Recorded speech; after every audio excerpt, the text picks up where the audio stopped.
Hello, this is just a quick overview of this infographic activity.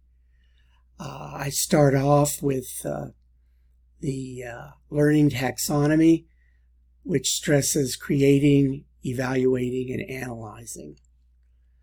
I have actually a book cover with kind of an origin of the concept.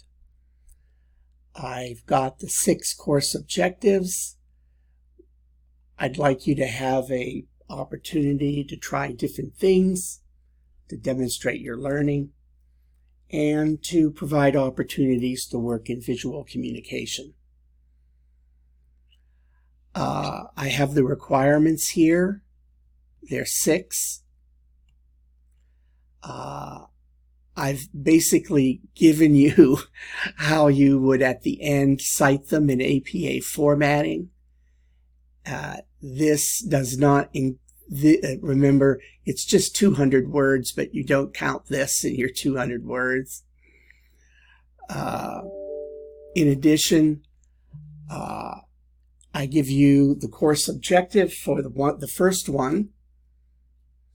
And then I ask you to select one of these items: causes, issues, or approaches. I give you the course objective for the second one, and the same. You can select any one of these. And then the third infographic about your future career change. I give you links to Venngage to create infographics, and to Canva to create infographics. And here's the assessment rubric. Please avoid putting dark on dark. Please avoid throwing things into the center. It should always be aligned. Okay? These are just basic PowerPoint rules for business PowerPoints. I hope this helps. I look forward to see your creations.